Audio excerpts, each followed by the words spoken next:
This is Lightning Power Lunch, presented by Reef Rum on the Lightning Audio Network with Dave Mishkin and Greg Linnelli. I actually thought the first period our execution wasn't great. I just thought we fumbled a few pucks, gave them some opportunities. Vasi made some key saves early in the first period.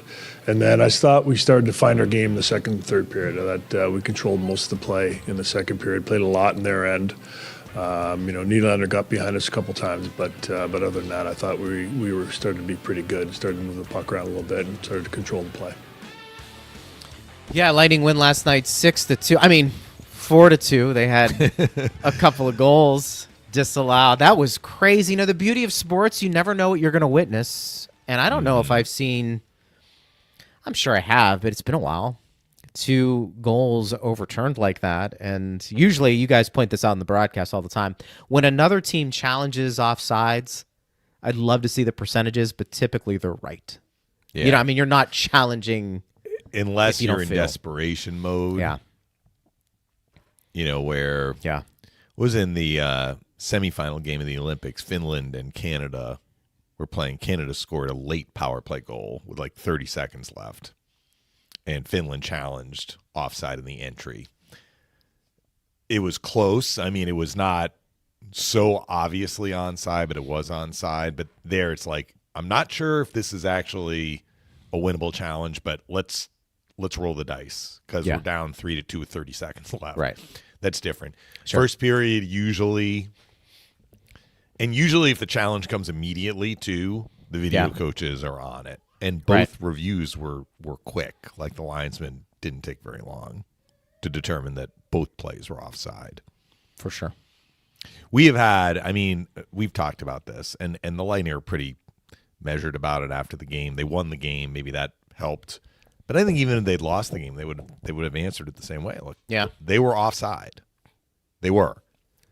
But how many goals have come off the board since this offside rule has gone into effect where you can challenge and where we have these, incredible camera angles to determine if a play is like a millimeter offside for a league that has really done everything else to accentuate offense and scoring chances and, create more offense. This is one where we've just had a ton of goals taken off the board. And, I'm trying not to wear lightning-colored glasses here. I have to believe, I would say in the last 5 years, the Lightning are at least in a situation where they've had more goals taken off the board than they've taken off for the other team. And I feel this is almost like 2-1. Like the Lightning have had more than twice as many goals taken off the board than they have done to the other team. Now, when it's offside, right? But, like a lot of these, the Hagel one on the first disallowed goal, Hagel being a millimeter offside or whatever it was, maybe a little bit more than a millimeter because they could see it clearly, but there was no advantage gained on that play. That's the argument we have. But the rule is in effect. The rule is not going anywhere. Every team that suits up for a game understands that these are the rules, right? And you have to do what you can to try and stay on side or else a goal is going to come off the board. It's just frustrating, at least on this side of the ledger, if you are following the Lightning, cheering for the Lightning, playing for the Lightning, coaching the Lightning. It does feel like they are on the wrong end of a lot of these calls. And you've mentioned this before, too, and I think it's a fair point, even though we're obviously looking at things from the Lightning's viewpoint, is that the letter of the law, I'm not sure, there's the letter of the law and there's the spirit of the law. The spirit of the law. And I think that's kind of where this is. And it's not just the Lightning, by the way. We have seen calls over the years where I was seeing a post from somebody who follows or cheers for the Avalanche. They're like, we get a lot of goals taken off the board. And look, if you score a lot of goals like the Lightning and like Colorado, maybe that just means you're going to have more goals taken off the board. Good. But anyway, it didn't affect the final score, certainly. It was 4-2, not 6-2. Oh, you think Jake Gensel was losing some sleep last night? Or at least on the bench, you think he was frustrating? The team won the game, so I'm sure he was able to absorb that. I don't think if he gets another Was he more upset that he missed the open net or that he didn't bust it back as much? It was almost like he's so flabbergasted that puck didn't go in. He also tripped, but it's like he kind of put his hands on his head like, I can't believe I missed that. And the Leafs came back in a 6-on-3 and scored. I think if he gets another open net chance at some point soon, he's going to make sure that, he had another stride that he could have taken. I mean, he was pretty close, but he just missed it. It happens sometimes. It does happen. Yeah, go ahead. No, I just 30,000 foot view. I never felt like the Lightning were in danger of losing that game last night, even though there were some ebbs and flows. I thought Brayden Point had some jump, and it was very good to see him play the way he did. And I thought that was super impactful. I also came away from that game. Maybe it's the obvious because the record isn't great, although they had won 3 in a row coming in. Mm-hmm. Wasn't super impressed with Toronto. And I think I said to you and Phil in between one of the breaks, I said, I can't remember a game where number 34 was quiet. Mm-hmm. And maybe that has something to do with who he's playing with. Maybe it's just that first game back from everything, and I take that in consideration. But when Austin Matthews is on the ice, partner, I usually think sometimes he's the best player on the ice. He's that good. I mean, he's as elite of a player in this league as we're going to see. I didn't think the Leafs had much. And I know Nylander had a couple of breakaways. Look, that changes the game if he scores those. I never felt threatened, and maybe that's to my overall point. I never felt like the Lightning were in danger of losing that game. And maybe that speaks more to Toronto's deficiencies than it speaks to how good Tampa is. Probably somewhere in between. I don't know if you felt that way, but I just, maybe it's a tale of two different seasons. The Lightning are winning these games. Toronto's just losing them. I don't know. So statistically, the bigger problem for the Maple Leafs this year has been defense than offense. I mean, they are scoring more than 3 goals a game, but in the 2 games that the teams have played against each other, I mean, the Leafs have not done a lot offensively. They haven't. So last night's game, the first period was a bit of a choppy period, which is actually an interesting segue when we get into tonight's game as the Lightning are playing Carolina, because the Lightning will have gotten a game under their belt. Carolina will be coming into tonight's game kind of where the Leafs and the Lightning were at the beginning of last night's game. And we saw it in the first period. Guys were fumbling pucks a little bit. And there was a Darren Radish one-timer at the circle. He basically, he got a little piece of the puck, but he basically missed it. Like, that's a timing situation, right? And I think it affected players on both sides. Kind of the fluidity of the game wasn't quite there, and Rob Zettler talked about that in the clip that we heard. Having said that, I didn't think the Lightning had a bad first period. I mean, they finished with only 4 shots on net, but they had 24 shot attempts. And, of course, they had the 2 shots that went in that got taken off the board. But, those don't count. 24 shot attempts. The Leafs only had 14, but the Leafs had 8 of those 14 shots go on net. The Lightning missed the net 13 times. So, again, maybe that's a little bit of a timing situation, but I felt that they leaned on the Leafs more than in the other direction. Having said that, Ekman-Larsson hits the post in the first period, and Nylander, who ends up getting 2 breakaways in the game, had 1 in the first period. So Vasi made those 8 saves. He got a break with the goalpost. The Lightning also hit multiple goalposts in the game. I think Bjorkstrand hit the post during one of the Lightning's first period power plays. So it's 0-0 after 1. I thought the Lightning had an edge in play, but understanding that Vasi came up with some key saves at critical times. We go into the second period, and in the second period, the Lightning did take control of the game. So after a first period in which they only had 4 shots on net, they had 20 in the second period, 2-0. And the game turned when the Lightning scored goals 51 seconds apart. So Point, who had a terrific game and was getting chances left and right, finishes. He kind of walks through the low slot. Stolarz goes down. Point goes wide on his forehand and chips it in. 1-0. And then Kucherov sets up Gonçalves on a breakaway from the blue line in. He finishes on a backhand forehand deke, and his momentum carries him into the net. Ekman-Larsson didn't like that, reacted on him. got a penalty. The Lightning didn't score on the ensuing power play, but they had a 2-0 lead. And the way the Leafs were struggling to really sustain pressure, that 2-0 lead felt like it was a much bigger lead. Having said that, Nylander got another breakaway in the second period.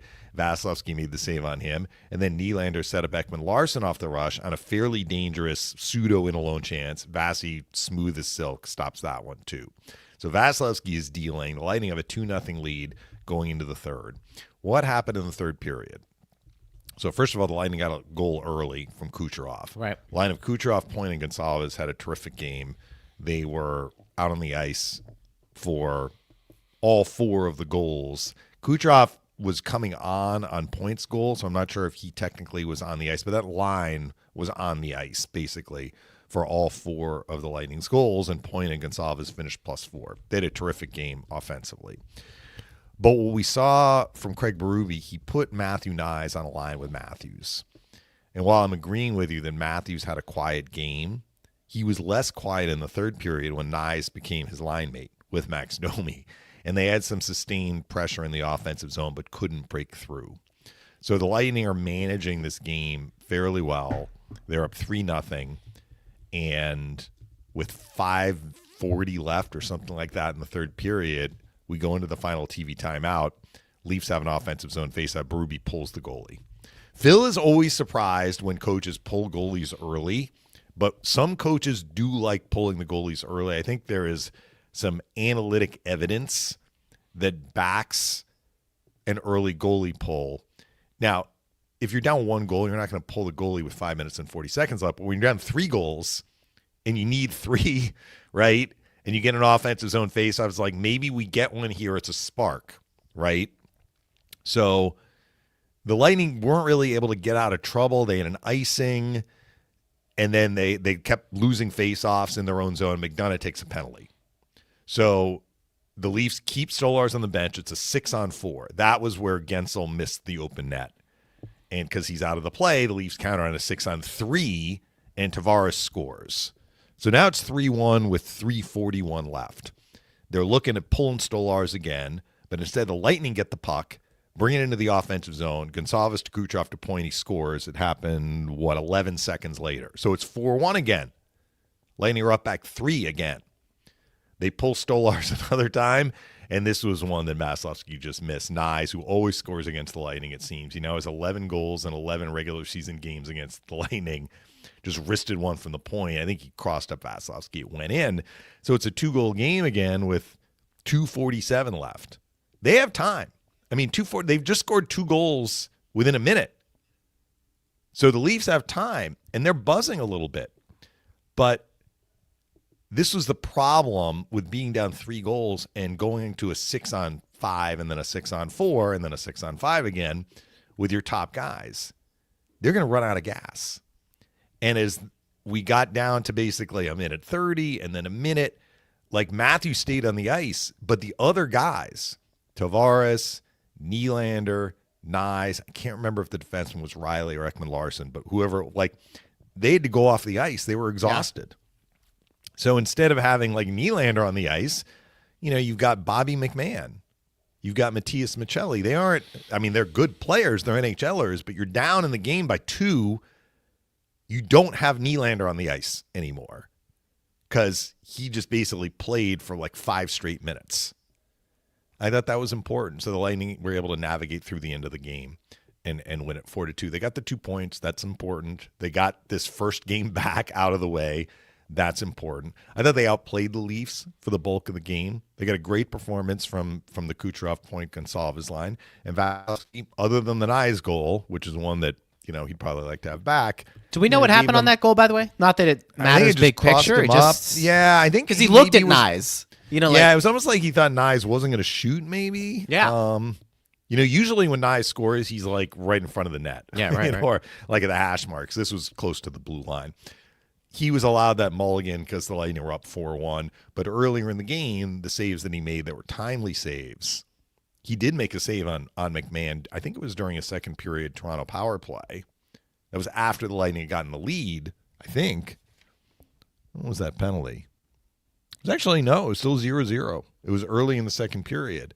So that was a big save Vasilevskiy made on Bobby McMahon from the middle of the ice. Yeah, right.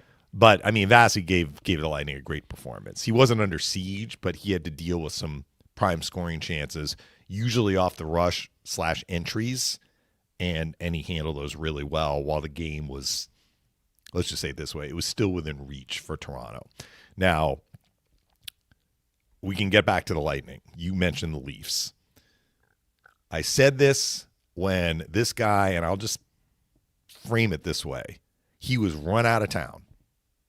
Mitch Marner was run out of Toronto. Now, it's possible as a free agent, unrestricted free agent, he could have left anyway. But we heard last year after the Leafs lost, like his family was getting like chirped at. I mean, it was untenable for him to stay, it sounded like. And even his return to Toronto, his first game back, there was some speculation, would he actually get a nice greeting when he came back to Toronto? And there were even some like Canadian fans who were like begrudgingly giving him his due when he scored in overtime for Canada during the Olympics, talking about Marner, like, well, he didn't do anything for the Leafs in the playoffs when, it was games 5, 6, and 7. I don't have the stats in front of me. The bottom line is this, Greg. Mitch Marner is one of the best players in the NHL. His skill level is very, very difficult to replace. And when he was with Toronto, certainly played in all situations. He played 5-on-5. He played power play. He played penalty kill. He is not the most physical guy, but he's very good with taking pucks away. We've seen that. I mean, he killed the Lightning when he played for Toronto in many regular season games. And you're pulling a guy like that off your roster, it is going to have an effect on what you can do in terms of having dynamic players. And what they've done instead is try and build a team that's a little grittier. I mean, I think Lawrence was there last year, but Nick Waugh has some sandpaper to his game. Dakota Joshua is currently hurt, but he kind of fits that mold. And maybe they're like, this is how we need to play in the playoffs. But skill like that, yeah, I mean, it's almost irreplaceable. And maybe they would have lost him anyway, but they didn't exactly make it inviting for him to come back. And, the core four and, all of that, like they got a lot of flack. But the bottom line is those four players, Matthews, Marner, Tavares, and Nylander, are four of the best offensive players. Let's just say that. I mean, Matthews is a very well-rounded player. He's one of the best players overall, but certainly just in terms of being dynamic offensive players, they are four of the best players in the NHL. And if you're pulling one of them out, you're going to leave a gap, and you have to find a different way to navigate to get wins. Maybe you become more of a shutdown defensive team. Maybe you become super structured, and that hasn't happened for Toronto this year. I mean, they came into last night's game 27th in defense, as we talked about. So you're like, Matthews wasn't that noticeable. I've heard that from other people, even the Leafs people who were covering the team. We heard it from Nick Alberga that they looked, quote unquote, disinterested at the beginning of the year. Some of that is like you're losing a little pop and pizzazz. Like Marner brings that to the ice. He does. And I don't know. I guess I'm just a big Mitch Marner fan in terms of like what he can do on the ice. And they miss him. I'm just going to say it. Like they miss him. The other part that was curious to me, there's a reason why Berube did what he did. He had Matthews with Bobby McMahon and Domi through the first two periods. Nyes and Matthews have chemistry. We've seen that in previous games where the Leafs have played the Lightning. We've seen that in the playoffs when the Leafs played the Lightning. And when he put Nyes with Matthews in the third period, Matthews looked more dynamic. So it kind of begs the question, why didn't that happen earlier in the game? When the Leafs were kind of struggling to generate much. Anyway, we can get to the Lightning and kind of what we saw with them. Some guys coming back from injury, 11-7. What does that mean for tonight? But I agree with you. I think Toronto is in deep, deep trouble at this point. Because the showing that they had last night was not the showing that they needed, basically, when you're looking to make up ground and you're entering the stretch run here. They didn't look great. There's no doubt about it, but maybe that's been going on for a long time. I saw Nick Alberga try to insinuate that there was a headline about Matthews that wasn't favorable, and I think Alberga was like, I can't wait for Matthews to leave here after a couple more years, or to get out of town, basically. So he's irreplaceable too. I mean, it'd be like if the Lightning didn't have Kucherov on their roster. Yeah. It's like, Kucherov is a one-of-a-kind type of player, but I think you've made this point, Greg. Like, when you look at a trade, you're like, who's getting the best player?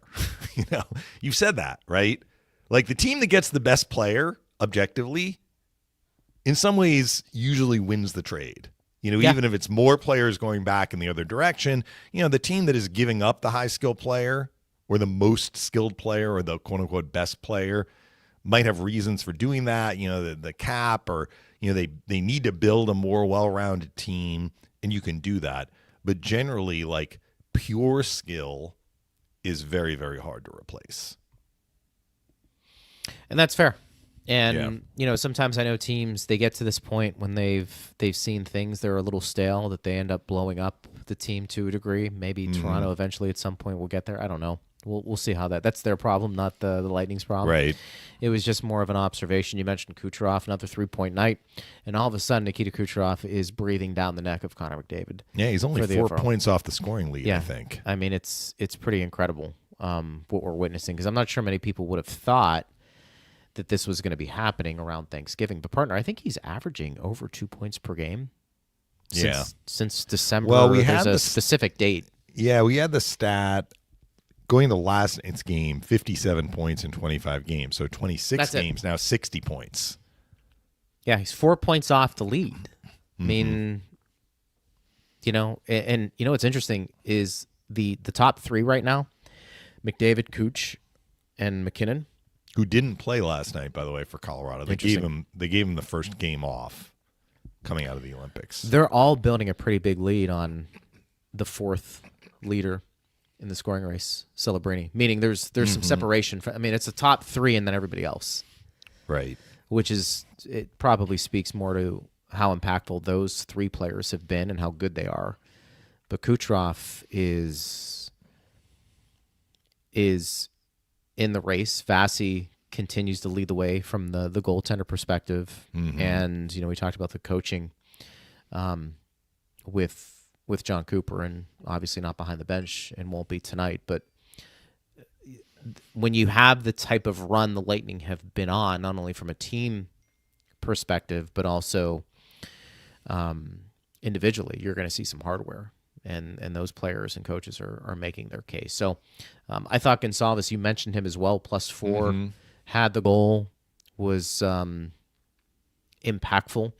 And I think we see games like this from Gonsalves that makes you think he can be in a top 6. I think for him it's always going to be consistency, but he looked good last night. Yeah. He looked good. Another player that you're looking at and saying, okay, there's some options there. I did see something on X, partner, that we get a lot of these questions about the Lightning and everything out there. I did see from an outlet, Evander Kane, apparently the Lightning are inquiring about his services potentially. It's just a name. Haven't heard that one before, but that would be an interesting guy. So you're going to see more of this. We talked about it on the last call last night that we're getting closer to March 6th. And so you're going to start to see some names here pop up. 8 days away. 8 days away. So more and more of these are going to be coming out. So didn't know if you had any, not about Evander Kane, but Gonsalves and Kucherov kind of speaks for themselves, but it's been pretty impressive for Kuch especially. Well, what I'm going to say is this, and it's way more micro than kind of the big picture, like is Gonsalves going to play with Point and Kucherov the rest of the way? And, are the Lightning going to make a deal? But, just as it relates to last night's game and tonight's game. So the Lightning went with 11-7. They scratched Carlisle, who was the 8th defenseman, and Curtis Douglas, and they went with 11 forwards. Scott Savarin only played 5 minutes and 54 seconds. Bjorkstrand, for the most part, was his line mate on the fourth line, which had the rotating forward. But Bjorkstrand saw power play time, so his minutes were up. Really, like, if your 11th forward is playing less than 6 minutes, basically you played 10 forwards. Yeah. And that's essentially what you did. In a game in which, you were never trailing. So the Lightning were able to kind of manage the minutes. I mean, nobody was overloaded, but you can just do the math, right? Like, I mean, basically they played 10 forwards on the front end of a back-to-back. So what does this mean for tonight?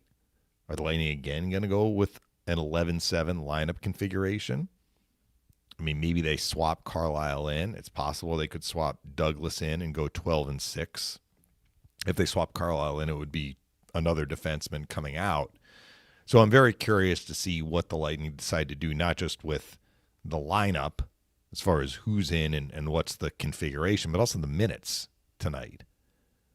Because, you did lean on your 10 forwards other than Savarin quite a bit last night. And you're taking on a team that just has a ton of giddy up. Carolina. Carolina's an in-your-face team. As I've often said, like, if the Carolina Hurricanes were a basketball team, they would be playing the full court press the whole game. That's how they play. So I'll be curious, as I said, not only to see the lineup configuration, but also where the Lightning's energy level is at as we get deeper into this game. But they made the choice to go with 11-7, and they made the choice to play Savarin, let's just say, limited minutes.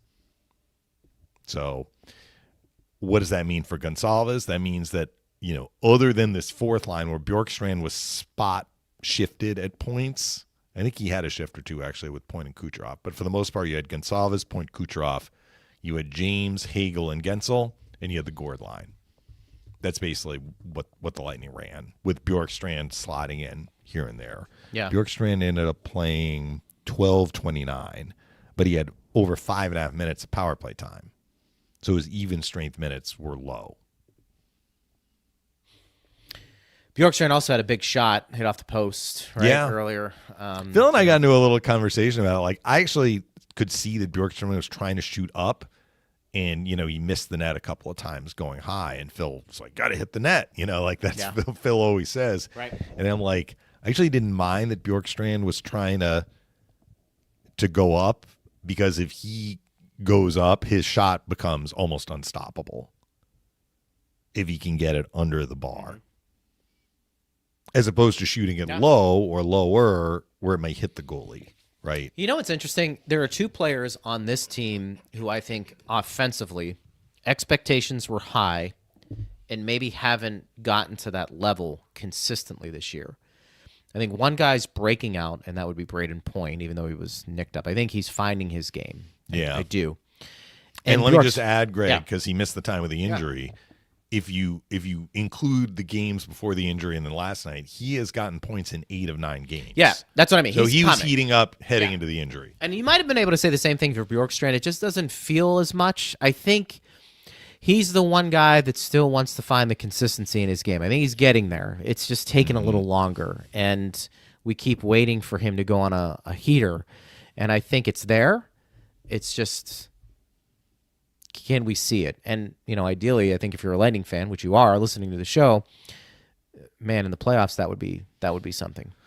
Well, look, he was a part of that power play that went 0 for 4. Now, that 0 for 4, I'm going to, kind of say that with a bit of a caveat that they scored a goal that was taken away due to offside challenge, and they hit multiple posts. Toronto's penalty kill is good. Toronto's penalty kill entered last night's game 5th in the NHL. So, 5th in the NHL. Lightning had 10 power play shots. They were very dangerous, and Bjorkstrand was a part of that. This is the first time we've seen the unit back to the way it was before Point's injury.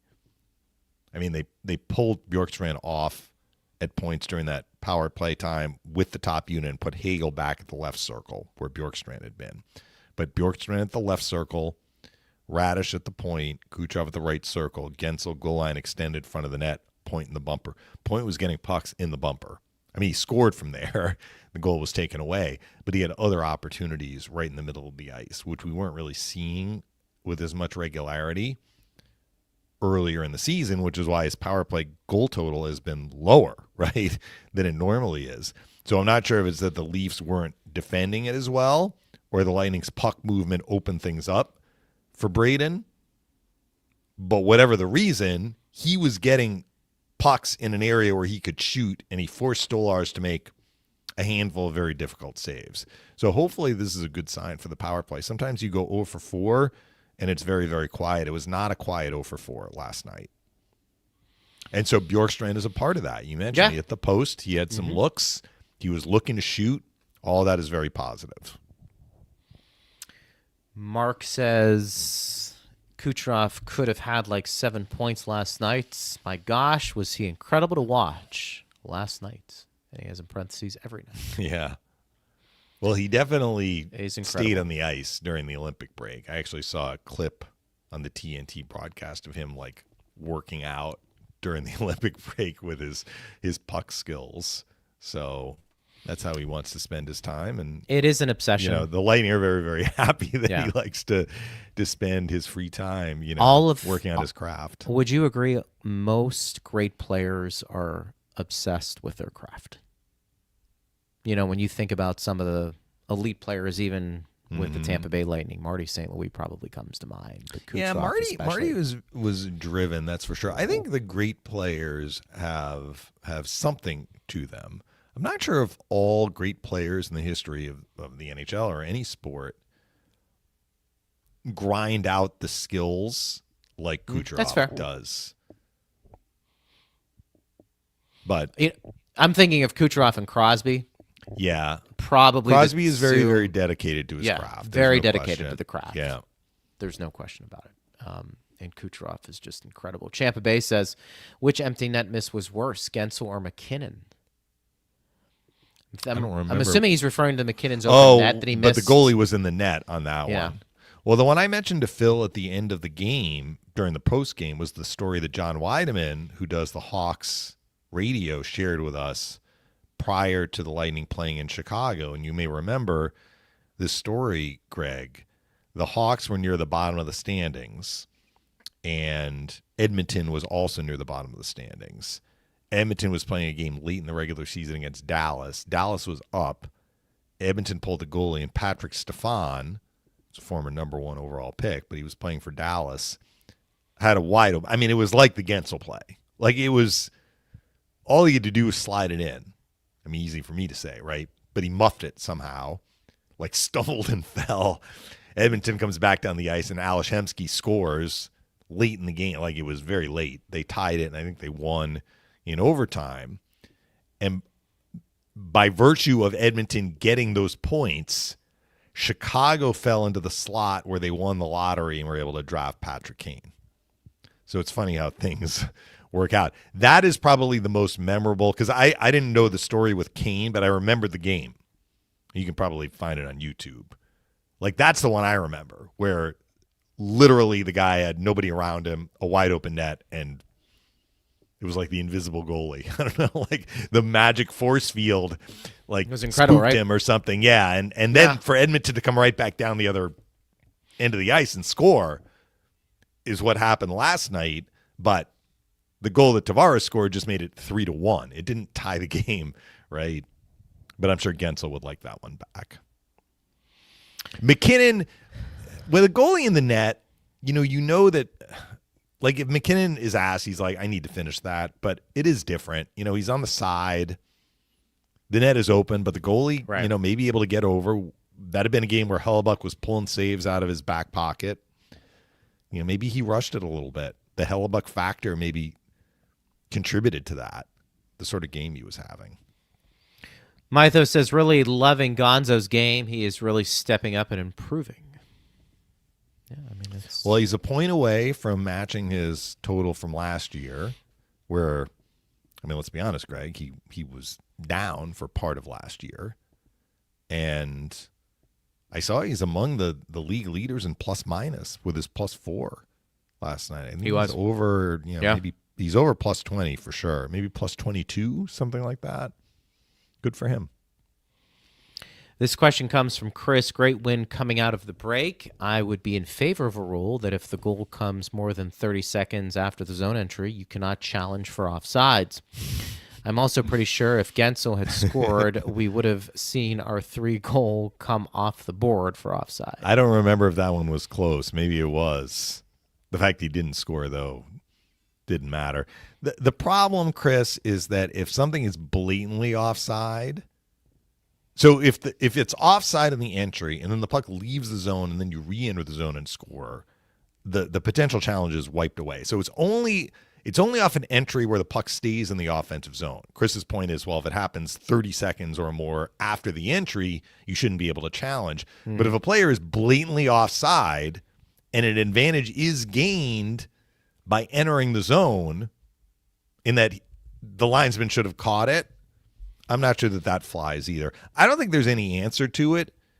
It's just, it's not really the spirit of the rule when you were like half a skate blade or a quarter of a skate blade offside. But something could be way more than that in terms of blatantly being offside, and that offside play happens 45 seconds before his goal is scored. You know, it still would have been offside, and it would have been a more obvious play. It's hard to determine impact, too. Like, how do you determine impact of being offside? It's fair. It's fair. I don't. Maybe you just say the linesmen have to do a better job catching it the first time. I think that's probably what people these are asking close about. ones Like, what are tough, though. I mean, the ones that are a millimeter. I keep saying that. I mean, not a millimeter. I don't think Hagel was a millimeter, though. Close. Yeah, it wasn't a millimeter, but I will say this, full disclosure. The Hedman where he drew. Yeah, that was the Hagel offside. Okay, so the second one. Kucherov accepted the long pass from Rash. That felt like, I remember watching that. I was like, that felt like offsides. They didn't call it, and I think we just kind of go with it. And if they do it, you're kind of like, I think that's probably where that comes from. I don't know. I think we expect excellence from these players. I think you need to expect excellence sometimes from the officiating too. And I think what separates them from ones who aren't in the NHL is that you're able to read that. You know, and do guys have bad games? For sure. Game moves incredibly fast. We've talked about that. Maybe there's some technology that can buzz them on the ice that, you know, if it's maybe we're entering that territory. But I also think sometimes the computers get it wrong, though, too. They do, for sure. They do. I guess the only way to crack down on that is you would have to say the linesman has to be better in that instance. So, whatever. It is what it is. You got to deal with it. And I think that's kind of where we are. Eric says, great win by our boys last night, Vasi. Is just awesome. Yeah, I mean, I think that's been one of the other reasons the Lightning have been so good this year is that most people you talk to, even ones who cover the team like we do, feel like Vasi is in that form of what we've seen previously over the last handful of years, where he's been just incredible. Whereas maybe last year he was really good, but wasn't outstanding, you know, however you want to phrase that. I mean, that was one of his best statistical seasons last year, other than wins. The eye test feels like this year he's just he's really dialed in, vintage. Looking calm in the net. Yeah, which is a little different. Weren't you telling me the story? Braden Coburn was mentioning that, you know, when Vasi was first coming into the league, like he was so athletic and acrobatic, and now he's very kind of controlled with how he moves around the crease. I mean, the saves he made on the best scoring chances Toronto had last night, the 2 Nylander breakaways, and I would say the Ekman-Larsson opportunity, like he barely even moved. You know, he was just set, made the save, and kept the puck out. Thaw345 says Patrick Stefan, ha ha ha. So that was that was the play, right? Maybe he looked it up on YouTube. Andrew says, by the way, apparently we're getting told that was a fake news account about the Evander Kane. But Andrew says, I saw the Evander Kane rumor. Supposedly Lightning had interest in him a few years ago. I don't think he's the same player he used to be. Seems his defensive game isn't very solid, although perhaps it never was. Interested in your thoughts about him. Well, he's played on some teams that have been out of the playoffs, but he's also played on some teams that have gone deep in the playoffs. I mean, was he on Edmonton both of the last 2 years that they got the Stanley Cup final? Maybe. Played? I think he was. So He's been a good player. He's been contributing to teams that have done well in the playoffs. I just don't know about, like you bring in a player that we would classify not just as a complementary player. And maybe Patrick Kane, Evander Kane is now at the point in his career where he's more of a complementary player than a difference-making player. But if you're going to bring in a difference-making player, you got to make sure that it jives with everything else that's going on your team. So that's a consideration that, Julian and his staff take into account. And also making the money work, which, we talked about that as it relates to other potential, players that the Lightning might target. Carl says, Hedman still looks rusty, had a couple of mistakes getting the puck out. Hope it's just a confidence thing that a couple of goals can cure and not a lingering injury still. Look, I would agree. Victor has not had a good season so far. But, let's keep in mind that he hasn't played that much. So getting some consistent reps, I would think, would help him. I don't think he's had the consistency, and I think that has been the issue. Whether you want to attribute that to the injuries or anything else, I think every athlete wants to get into a rhythm and get into a groove, and I would agree that just hasn't happened as much for Heddy. And like I've said before, I think for him, use the rest of the games to get ready for the playoffs. Mm-hmm. Show the consistency there. Anthony says, I'm pretty sure Vasilevskiy is leading the league all-time in shutouts lost in the last 5 minutes to the meaningless goals. Also, Kucherov offsides this year, around 6 points lost to challenges. Yeah, Kucherov's had some empty net goals taken away, I remember, on offside challenges. It's hard to argue that Vasilevskiy, okay, if Gensel scores the empty net goal, Tavares doesn't have a chance to come back down the ice and score. But I don't know. There have been many games where the Lightning are up 1-0 and Vasi loses a shutout in the last 5 minutes. It happened in the Pittsburgh game. But the Lightning scored late in that game, too, the at-Pittsburgh game. Most of the others, the Lightning are up multiple goals, and he happens to lose the shutout, but they still win the game. And I think that Vasi's happy with the win. Vasi's aware of his numbers, for sure. Aren't they all? But They're all. Yeah, of course. But he didn't just give up one. He gave up two in the last 4 minutes or whatever. And the Nyes goal is on him. I think he would be the first to admit that. Everly says Leafs are in trouble. FKA 322 says hard to believe there could be no Leafs or Panthers in the playoffs this year. Yeah, and they play each other tonight in Sunrise. So one of those teams is not getting 2 points.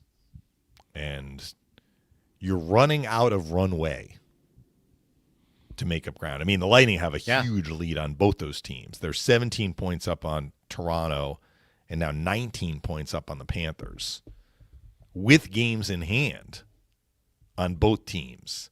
But for those teams, it's about getting into wild card 2 at the very least. And that gap is not as wide. Yeah. Watch out for Columbus. I was just looking at the standings today. Columbus has a path to wild card 2. Columbus also has a path to third place in the Metro. Well, and they won 7 in a row. With Pittsburgh's issues, with Crosby being out, you wonder if there is an opening there.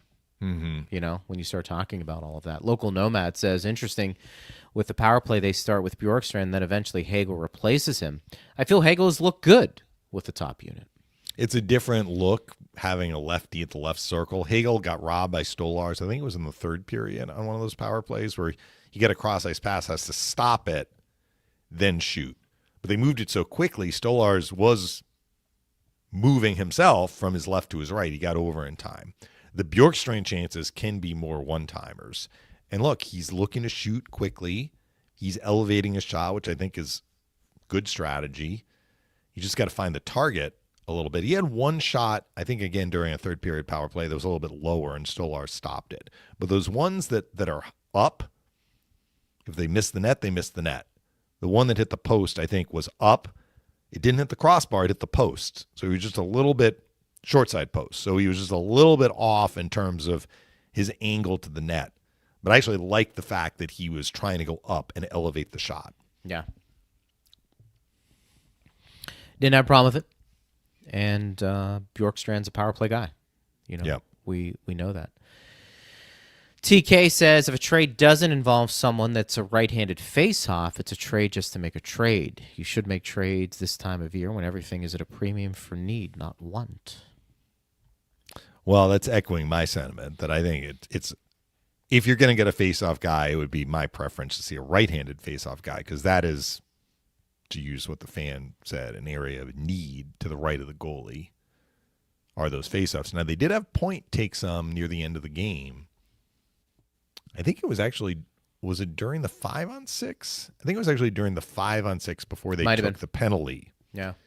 And then on penalty kill, Point doesn't play penalty kill. Maybe he'll get some more assignments taking D-zone face-offs to the right of the goalie. He had a pretty good night last night in the circle. Point went 13 and 10. That'll help his percentage.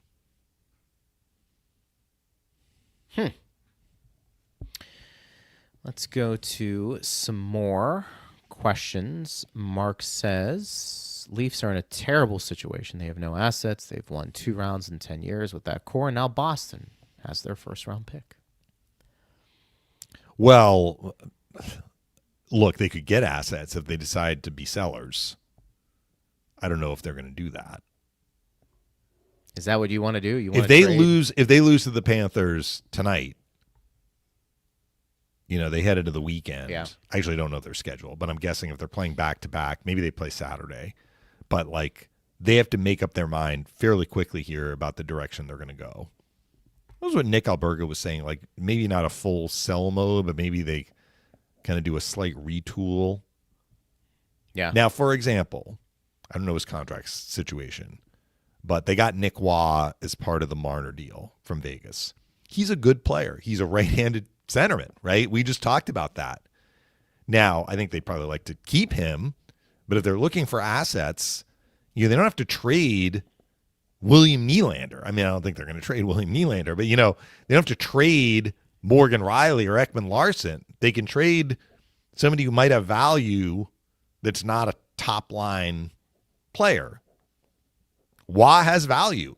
He's won a cup, can win faceoffs, can kill penalties, kind of a hard-nosed. He fits the mold of a playoff-type player, which is why I think the Leafs are we want to add a guy like this.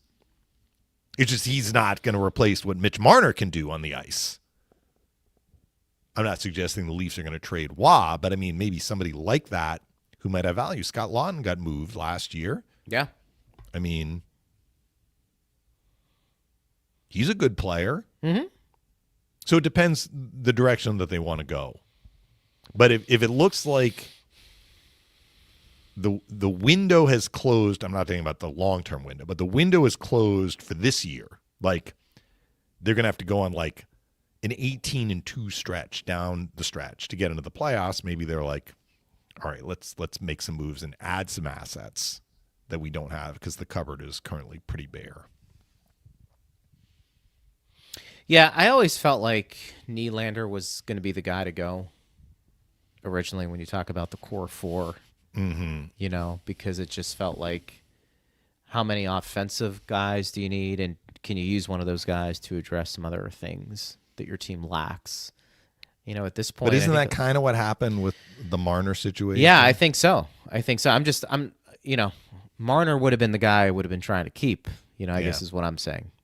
I said they got Waugh in the Marner, so they moved Marner. I think they moved Marner before he actually hit unrestricted free agency. I think you're right. And Vegas signed him. Yes. So it was like a sign and trade. Correct. Or trade and sign. Yeah. So the Leafs got a little bit back in return. And Waugh is a good player.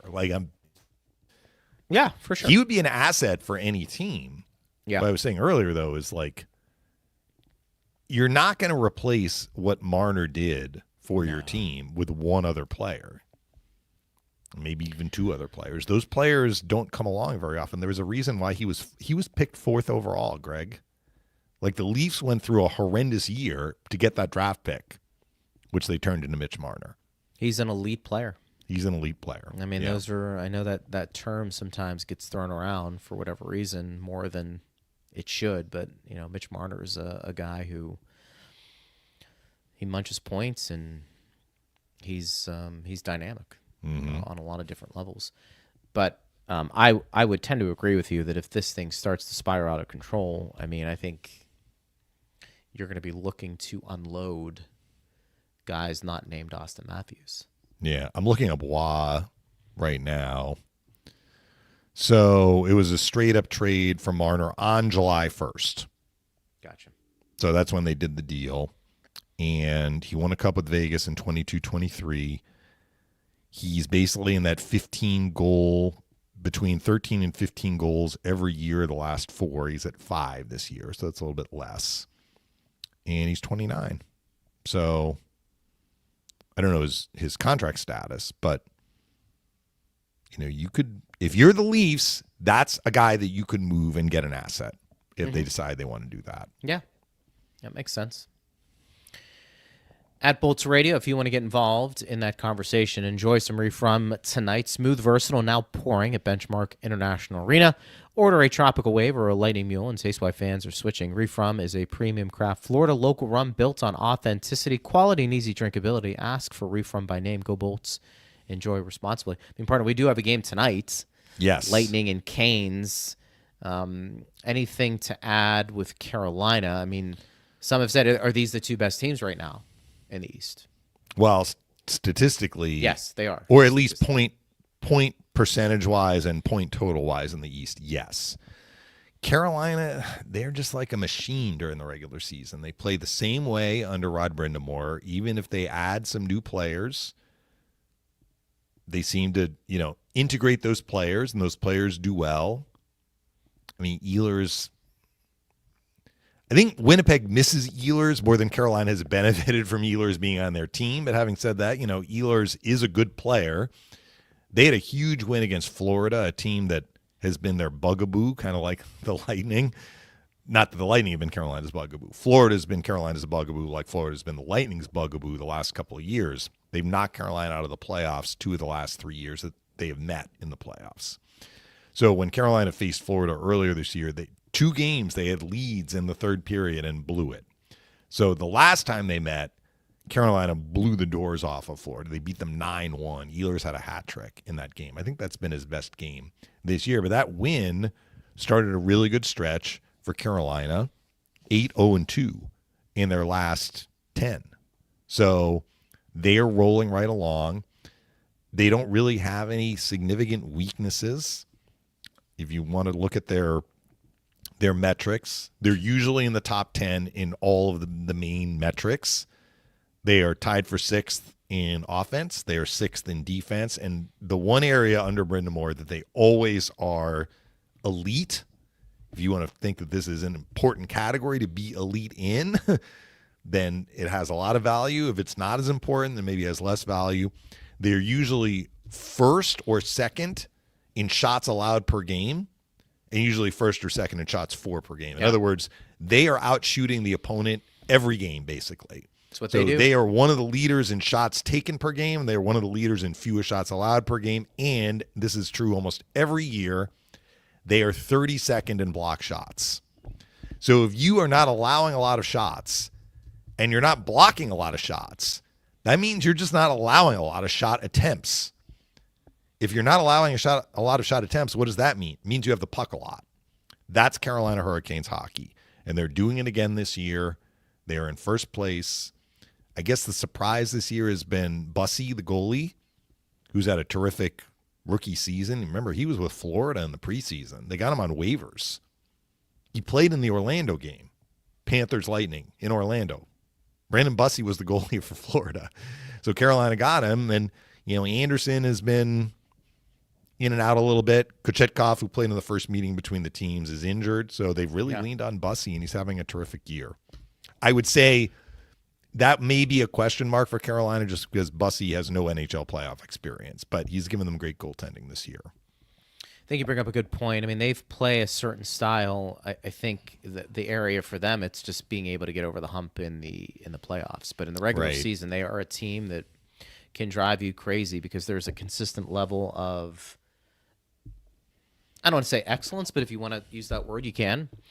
that is hard for teams to match all the time for an 82-game season. I am curious to see how the game starts today because Carolina hasn't played since the break. Tampa Bay did. And they don't have a ton of Olympians. I mean, they have Aho, they have Jarvis, and they have Slavin. Maybe they have some other players that played. I mean, Ehlers would have played. So I think Ehlers is Danish. He played for Denmark, like Bjorkstrand. Yeah. But they didn't have like 8 Olympians playing. Right. So most of their players that are dressing tonight did not play at all for the last 3 weeks. So it could go a couple of different ways. You're hoping with the Lightning playing last night, they worked out some kinks. They have a sharper first period, and maybe they can jump on Carolina, who might be out of whack. I mean, that sometimes the script doesn't play out that way, but I think if you're the Lightning, that's when you're anticipating. And I think we think Johansson is playing tonight, correct? I would think so. He hasn't played since the Lightning were in Columbus for their only regulation loss in the last 22. Yeah. So well, I know we took some questions. That was January 24th. We took some questions as yesterday pertaining to do we think Vasi would potentially play tonight? Let me say it this way. There is no reason to believe that Johansson won't be in the net. People are like, well, Vasi hasn't played in 3 weeks. Well, yeah, but, the Lightning still have 27 games in 50 days, now 26 and 49. Vasi's going to see a lot of ice time. So I would expect Johansson. I may be wrong, and if I'm wrong, we'll talk about it on the show tomorrow. The one other thing I want to add, Greg, and this is just something I'm going back to, I know I've said it in the last month or so. This stretch of 20 wins, 1 loss, and 1 shootout loss started for the Lightning with a home win against Carolina. And they were down 3-0 in that game in the first period. Tied it at 3 in the second, gave up a goal to Svechnikov in the third to go down 4-3, and McDonough scored in the next shift. It was a little brief period where McDonough was in between his 2 injury absences. It was a huge goal. And then Gensel scored shortly thereafter, and Lightning had their first lead. They won 6-4. Gensel scored an empty net goal in that game. And I remember at the time I said, this may be the Lightning's biggest win of the year because they were scuffling. 2-6-1 in December. Record-wise, they were scuffling. They were coming off 2 home losses to Florida and to L.A., and that game turned everything around for the Lightning. That was the first game in this 21-1 stretch. Now, does Carolina remember that game? Like, we blew a 3-0 lead like they did against Florida. I mean, who knows? It was a while ago. And Carolina's doing well. Like, Carolina is not exactly scuffling in the standings. But that was a very significant win, in my opinion, for the Lightning. And helped them snap everything into place. And they really haven't looked back since. Or regressed since. The odd game here and there, but I mean, the quality of their play has been outstanding. And they're getting the results to accompany that play. Should be a good one. We will have the call on these airwaves. Mm-hmm. Pat Maroon with me on the call tonight. That'll be fun. Yeah. Very cool. So we'll have that. We had a good time. We did the Colorado home game in early January together. So the big rig. Yes. Getting it done. And then tomorrow we're going to tape. Is that what we said? We're taping we're the going show. tomorrow morning. Mm-hmm. Yep, tomorrow morning. So we'll do that. Get your questions in after the game. We'll have the last call as well. And we'll get it done as always. Well, partner, this was fun. Good job. And then I'll talk to you a little later on tonight. Talk to you in a few hours. You got it. There is Dave Mishkin. We appreciate all his work. Thanks to Steve Versnick, and thanks to you for listening as always. I am Greg Linnelli. You've been listening to Power Lunch on Lightning Radio.